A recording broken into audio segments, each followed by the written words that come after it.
Bismillahirrahmanirrahim. Assalamualaikum warahmatullahi wabarakatuh. Selamat siang pemirsa Liberty.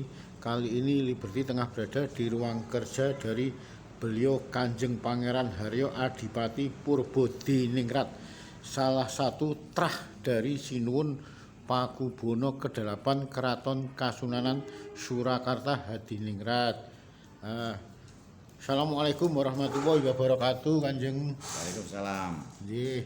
Nah, kalau Kanjeng itu nama lengkapnya bagaimana, Kanjeng? Nama saya kecil Raden Mas Kusuraharjo. Tapi nama saya dari keraton Purbodiningrat. Kanjeng Pangeran Haryo Adipati Purbodiningrat. Mboten artinya gini, Kanjeng sendiri cukup dikenal luas sekali pemahamannya tentang keraton dan merupakan trah dari Sinuwun Pakubono 8 Keraton Kasunanan Surakarta Hadiningrat. Kita bicara sejarah kemawon, Kanjeng. Artinya gini, selama ini orang taunya bahwa Keraton Solo itu pro dengan Belanda. Hingga sampai sekarang ya sepertinya keadaannya begini. Lah itu menurut Kanjeng bagaimana, Kanjeng? Itu tidak benar dan fitnah.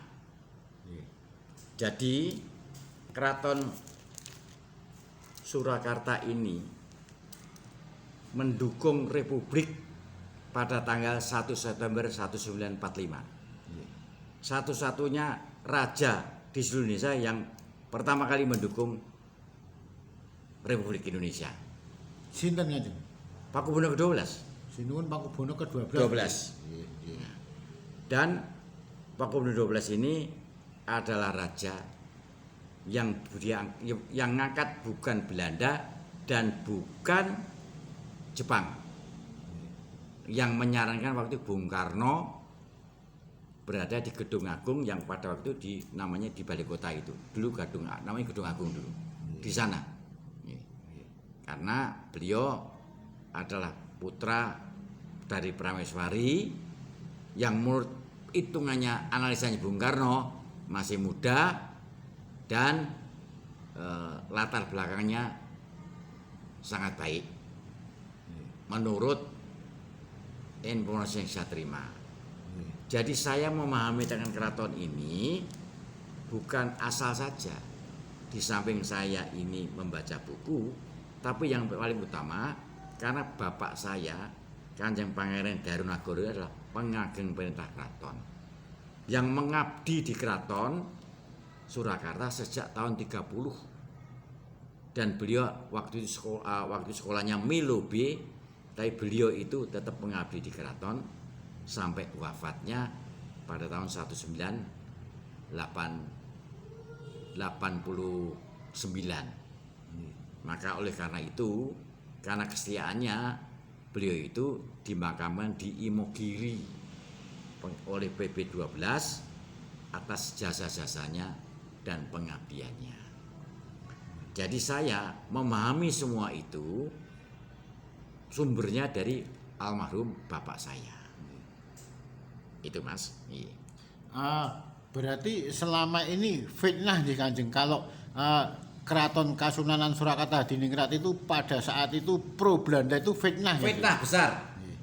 Jadi termasuk Sinuwun PP12 itu dapat bintang gerilya, tetapi ditutupi karena sudah terlanjur memfitnah Pakubono 12, kok ini dimunculkan bintang gerilya. Tetapi kalau nggak salah zaman Pak Rono apa Pak Wiranto dicari, kemudian ketemu bintang gerilyanya. Itu, Mas. Kalau masalah begitu NKRI satu-satunya monarki atau raja yang mengakui NKRI, terus dengar-dengar beliau langsung diberi dis itu nih, Kanjeng? Loh, bukan. Begitu itu, setelah itu kemudian dinyatakan daerah istimewa Surakarta. Dan Yogyakarta daerah istimewa Yogyakarta. Tetapi, Mas, yang namanya politik kan begitu, Mas. Apakah seneng Solo jadi dis? Banyak yang nggak seneng, banyak yang seneng. Ya, jadi artinya di sini pusatnya kekuatan komunis. Ya, kekuatan komunis, sehingga akhirnya mereka ini bersatu padu untuk menghancurkan Keraton Surakarta. Beberapa macam cara, termasuk tadi yang namanya fitnah, dikatakan Paku 12 adalah pro Belanda, termasuk senopati-senopatinya abdi dalamnya Paku 12 itu juga dipanggil oleh kelompok revolusioner tadi dan didoktrin. Sampai sekarang itu belum tahu apa isi doktrinnya itu, karena pada waktu itu setelah keluar dia disumpah jangan sampai membocorkan berita menika. Itu satu. Dan kedua, di Solo ini terjadi banyak sekali kekuatan-kekuatan.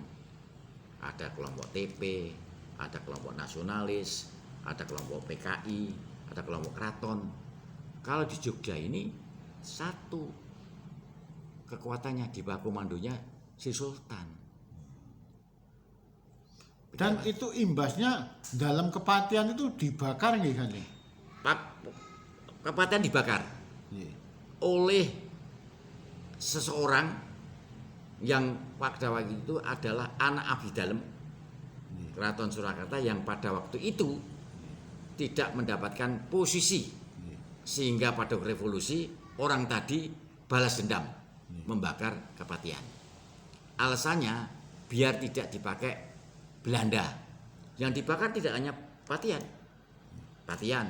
kantor pos Solo, kantor telepon Solo, dan banyak lagi. Tujuannya ya mau membakar Surakarta lah, semuanya akan dihabisin. Nggih Kanjeng, kalau saat Sinuwun Pakubono ke-10 itu terkenal sekali dengan raja yang sangat kaya raya. Kok terus setelah 11 dan 12 sepertinya kekayaan itu pada sudah hilang nih Kanjeng? Jadi begini ya, yang pertama Pakubono 12 ini yuswa 3 tahun sudah jadi putra mahkota. Jadi umur yuswa 3 tahun ini beliau sudah punya dana yang tidak utuh, kemudian jumeneng jadi raja. Dan waktu itu banyak sekali usaha-usahanya Pakubono ke-10, termasuk pabrik gula dan segalanya. Ya saya tidak hafal pabrik gulanya semua, tapi intinya bahwa mereka ini, bahwa Pakubono 12 itu mempunyai banyak usaha-usaha, ya usaha-usaha sehingga pendapatan keraton ini sangat luar biasa. Nih. Kalau sekarang sepertinya peninggalan itu udah pada habis nih Kanjeng. Begini Mas, setelah DIS dicabut, DIS dicabut, berarti keraton sudah tidak punya hak. Beda DIY masih punya tanah yang bisa disewakan dan segalanya bisa untuk menghidupi, ditambah di samping ada namanya bantuan istimewa dari saudara itu ada. Ya memang sebenarnya kalau menurut saya DIS ini harus dihidupkan. Tapi bukan untuk saya sudah umur 80. Tapi untuk adik-adik semua yang tidak ngerti apa-apa, jangan sampai kemudian diberi arah untuk menghujat, kemudian memfitnah kepada Keraton Surakarta. Itu kasihan orang-orang itu. Ini kena halatnya orang bilang itu. Banyak sudah yang pada waktu itu memusuhi Pakubono ke-12, ada yang menangkap, ada yang begini itu, pada maaf, saya nggak menyebut orangnya ya, mati tidak ketahuan siapa yang menculik, sampai titik ini tidak ketahuan jasadnya, jadi kena halatnya. Jadi Kanjeng, kalau menurut Kanjeng perlu nggak daerah istimewa Surakarta itu dikembalikan, mumpung kebetulan Presiden Jokowi itu berasal dari Solo? Perlu. Cuman yang jadi persoalan sekarang ini, mereka berpikiran nek daerah Surakarta dihidupkan sing penake wong keraton. Tidak. Seluruh rakyat Surakarta itu akan menikmati, ditoto, semua dirembuk. Wong itu masalah soal hak kita kok. Jadi saya tidak menikmati, tidak apa-apa. Tapi anak cucu saya, anak cucu penjenengan, biar masih bisa menikmati. Ada apa? Kok kita antipati sama keraton? Antipati dari semuanya. Memfitnah. Katanya keraton itu pro Belanda. Mana buktinya? Semua sudah terbukti, sudah di apa? Sudah di dikonter semua. Zamannya Pak Wiranto dan zamannya Pak Surono semua. Dijelas semuanya. Ini semuanya. Saya datanya ada, tapi nanti lain waktu saya lihat kan data semua itu. Dan terbukti bahwa Sinuwun Pakubono ke-12 Keraton Kasunanan Surakarta Hadiningrat tidak pro Belanda. Tidak. Nggih, nggih, nggih. Ya. Memang pada waktu itu karena permainan politik, ya biasa kalau pertemuan kan, sampai saya dengar waktu itu dapat surat tugas dari Pak Gatot Subroto agar kalau ketemu dengan Belanda ya berbaik-baik saja. Nek berbaik-baik apa mesti pro? Iya Mas. Iya. Nah semuanya pada anti Belanda. Enggak ada yang anti Belanda, anti Belanda. Nggih, Kanjeng. Iya. Terima kasih Kanjeng. Demikian wawancara Liberty dengan salah satu trah dalem Sinuwun Pakubono ke-8 Keraton Kasunanan Surakarta Hadiningrat. Beliau Kanjeng Pangeran Haryo Adipati Purbo Diningrat. Semoga bermanfaat.